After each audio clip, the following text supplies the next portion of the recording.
But what is a trustee? We get this question a lot. And then how does it relate to special needs trust? And how do I choose a trustee? Whenever there's a trust in existence, whether it's a revocable living trust or a special needs trust or a dynasty trust, somebody has to manage those assets. Who's in charge? So that's the role of the trustee. The trustee controls and makes investment decisions, decides how to distribute the money, is guided by the language in the trust. So again, in a special needs trust, it walks through the issues that can come up in the context of special needs.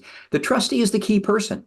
It is not uncommon for there to be a 1.5 hour new client meeting and 45 minutes is focusing on the choice of the trustee, because parents realize after they're gone, this is the most important person in your child's life. They're going to be controlling your money and therefore very directly controlling the child's life. So that choice, very complicated. So let's walk through the way we think it through, the way you might want to structure your thinking as you decide who should be the trustee of the special needs trust. This isn't a matter of who do you love the most. It's not a matter of who's the oldest kid. It's really the question of who is going to be responsible, take the job seriously, be attentive to the needs of the beneficiary, and just do a heck of a job. It's demanding. It's a really serious role. So as we walk through this topic, we always think first about family members. Are there any family members who would be willing to serve as trustee? And by the way, even family members are compensated. They should be compensated for serving as a trustee. In a way, I like to point out the ideal family member to be a trustee of a special needs trust in so many contexts would be your child's cousin, who is a CPA, who lives in Omaha, who has nothing but time on her hands, and knows and loves and understands your child. There's your ideal trustee. Yeah. A little distance can sometimes be a good thing. That person never exists. But there are other family members. There are siblings, and you really have to be careful about that. The relationship between your child with a disability and another child is a precious thing, and you never want to erode that, but it's a factor. And a trustee's job is often to say no. It's to say, no, I'm not going to give you a bunch of money to go on a bender in Vegas, or no, I'm not going to buy you a Lamborghini. That comes up so often when there's a mental health issue, bipolar, schizophrenia, or just lower levels of concern about somebody's very challenged level of logic as they make decisions about their lives. So yeah, you have to say no sometimes. So if a family member is not available, where else can you look? There may be very close friends, maybe a godparent to the child, somebody who you've known forever and you trust. Of course, you could look there as well. If you don't find anybody there, you have to look to individual professionals. There are fiduciaries. There are people in the business of serving as trustees of trusts, including special needs trusts. Many attorneys will serve in this role. Fiduciaries in particular will have a minimum level of money that has to be into the trust because it has to generate fees for them.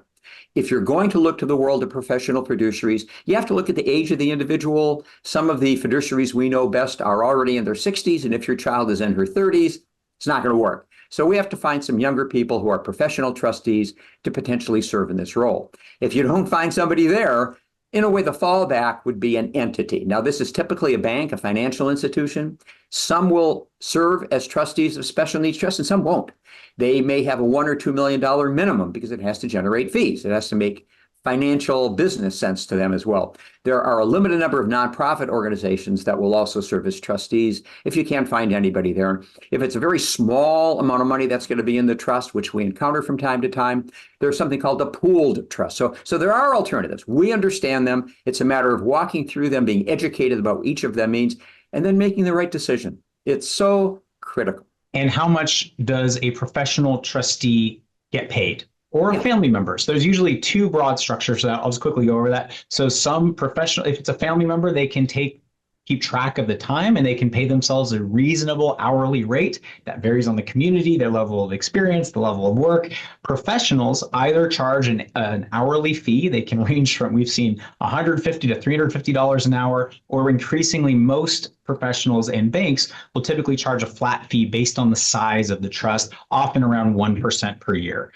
So, a couple $1 million trust, 1% of that, $20,000 a year. It's a sliding scale. The larger the trust, maybe it's lower, but you have to keep that in mind when you're thinking about who you're going to name. And as Mike said, we encourage family members to compensate themselves. We want them to devote the time needed.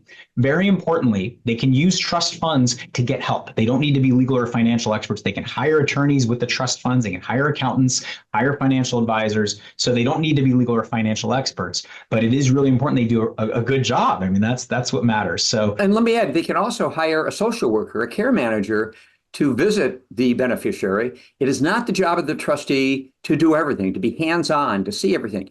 You have to use the money in the trust so that the trustee doesn't get exhausted.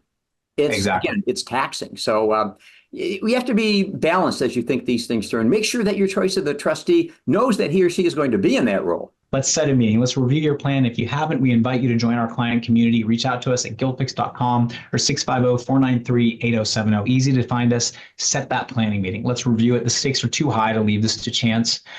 If you haven't subscribed to our Gilfix Law YouTube channel, subscribe to it. Easy to find us. We're up to about 3,000 subscribers at the time of this. Hopefully by the time you're watching this on YouTube, it'll be even more.